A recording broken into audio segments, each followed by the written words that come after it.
Hello, YouTube viewers. My name is Dakota Gallimore, and today we're going to be talking about conflict resolution. Now, to begin, I'm going to let you know that this is an empathy video narrated by yours truly, and let's get a few things out of the way. First off, viewer discretion is advised.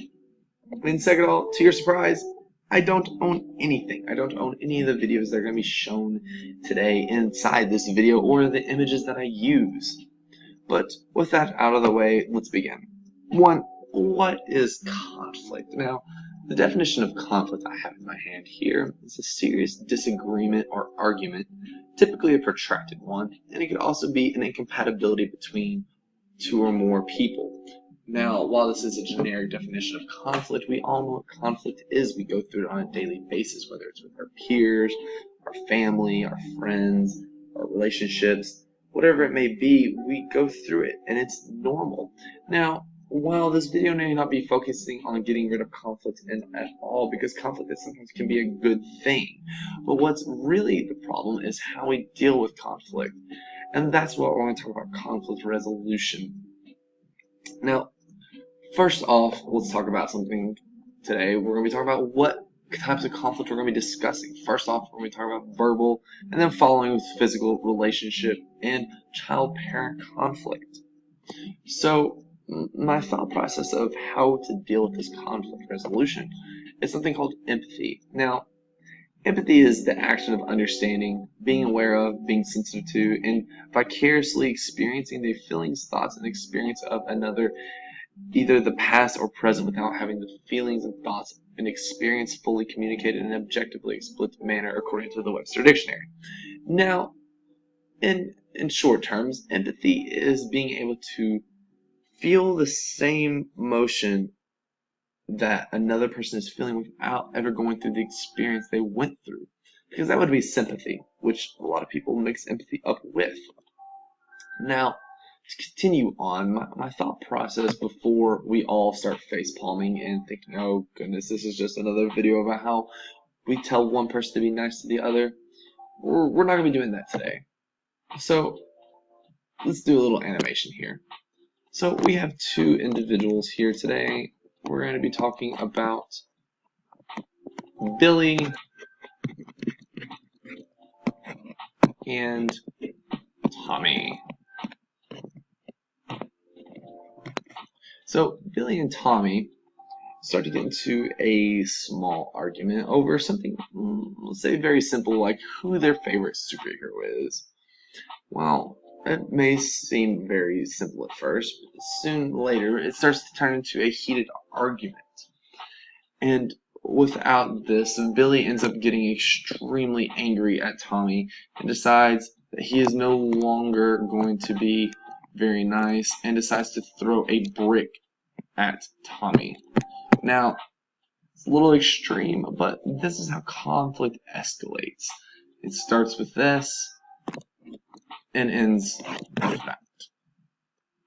Now, that's not always the case, but unfortunately, and a lot of times, that's how conflict does escalate.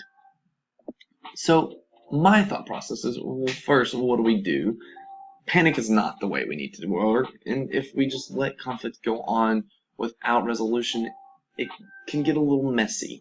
So, my thought process is, what about taking some perspective? Well, Jackie Voir, I think that's how you say the name, did an experiment that found out that when those take the perspective of the other person, it actually finds out they have a lot more empathy than when they put the other person in their own shoes, thinking, well, if they were in my shoes, what would they do? But instead, if we put ourselves in the other shoes and put ourselves into their mindset, we actually have a lot more empathy towards them. Now, that being said, let's go on to our first situation. Our first talk is going to be about verbal conflict. And, well, here we have this person I'm going to call Becky. And then over here we have Jenny. Now, Jenny here is upset because she didn't make the cheerleading team. Becky and Jenny both have been best friends for a really long time. They both tried out for the cheerleading team, but Becky made it, Jenny did not. Jenny begins to have a verbal argument of how this is all Becky's fault and how Becky wanted this from the beginning and how she just wanted to ruin Jenny's dreams. Well, Becky, let's get real, probably was not thinking this. But instead, if Jenny decided to slowly go into Becky's mind and take a step back and start to think about Becky's own mindset, about how this was her dream as well growing up and how this is what she wanted to do, she'd probably take a step back and realize that the verbal conflict really wasn't necessary and it's not even correct. So in this case, she actually may be more sorry. She may apologize to Becky over here, and it may even end the verbal conflict and continue their friendship in a much better manner than what would have been before. Well, this is just one small way of how perspective taking can end a verbal conflict in a better resolution. Let's go to our next one, physical conflict. Now, I know you are all seeing the picture of Tyler Durden here and thinking, oh, I wish I could watch a clip of Fight Club. Luckily, we can. What do you want me to do? You just want me to hit you? Come on. You just want to. Why? Why? I don't know why. I don't know. Never been in a fight. You? No, but that's a big thing. No, it is not. How much can you know about yourself? Never been in a fight. I don't want to die without any scars. Just come on. Hit me before I lose my nerve. God. This is crazy. So go crazy. Let her rip. I don't know about it. I don't even. Who gives a shit? No one's watching. What do you care? This is crazy. You want me to hit you? That's right. What? Like in the face? Surprise. It's so fucking stupid.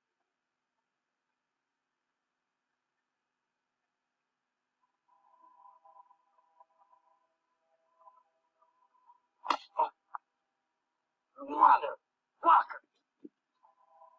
Hit me in the ear! Well, Jesus, I'm sorry. Ow! Christ! Right in the ear. I fucked it up. Oh, that was perfect.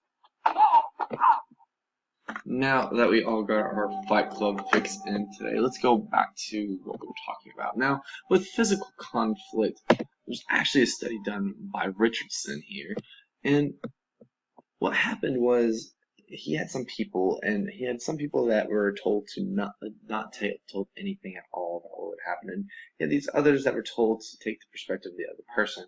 And in the long short, he found out the people that took the perspective of the other person actually acted much less aggressive toward the other people, had a lot less aggressive actions, were a lot more empathetic. While on the other hand, the others that did not take perspective actually ended taking more aggressive acts toward the other people. Now, with this in mind, we actually may be able to lower some physical violence. Let's get real, physical violence is never really the answer. And with the what we instead could do is take the perspective of what's going on in the other person's mind. We actually may not even go ahead and we want to act in violence. Instead, we may be able to, like the last animation, and be able to calmly resolve this conflict in a better manner by just putting ourselves in the other's shoes and putting ourselves in that mindset. Well, the next conflict I want to talk about is relationship conflict. We're going to talk about these two individuals. We have Joe over here who has been working from 8 to 5 every day.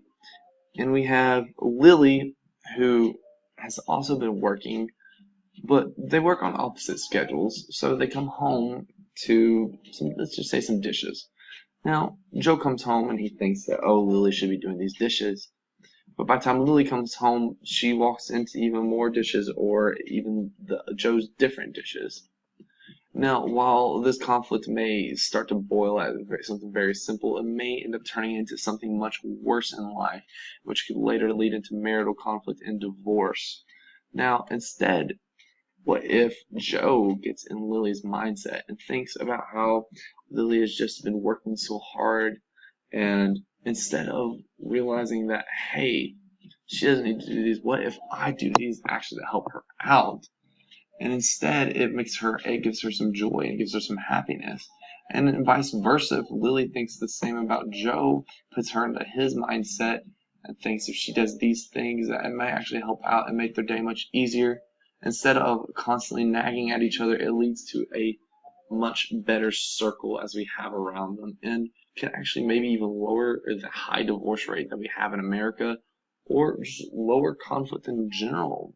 This perspective taking, the possibilities are endless, and in reality, this may end up actually ending most relationship conflict, is because we don't take the perspective of the other. We just go ahead and argue and fight without putting ourselves in the other person's mindset. Now, but when we talk about this last one with the parent-child conflict, I actually got to test this perspective taking, and I want to discuss this with y'all. Now, this is a real story, and I'm not going to put any names out for privacy information, but I got to sit down with a parent and child once, and what happened was they got in an argument, and the parent yelled at the child, and the child decided to walk out and take a walk. While in the child's mind is their coping skill, the parent decided to call the police. Now, at first this conflict was going on, I decided to sit the child down and say, let's put ourselves in your parent's mindset. Now, looking at it this way, the situation that was going on, one, they knew their child was upset. Two, they weren't in the best of areas of the city they were in. And three, it had just gotten dark, which made it even more likely for them to get hurt. So they called the police not knowing where they were at and out of fear.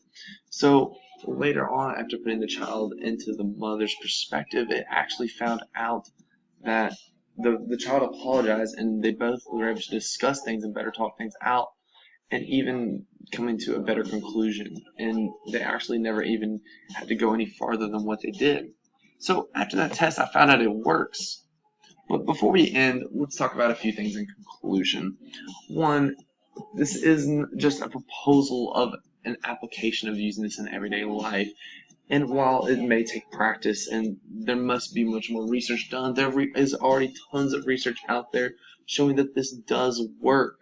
So with all of this in mind, let's remember, before we act, take a step back and put yourself in the mind of the other person. The conflict may be much better handled that way. But before we go, we must have some credits.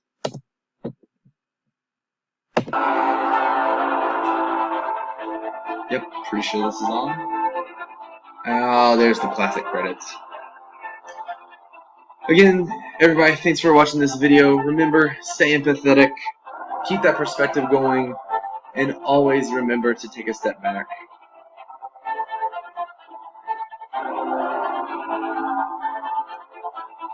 Remember, today, we're talking about empathy.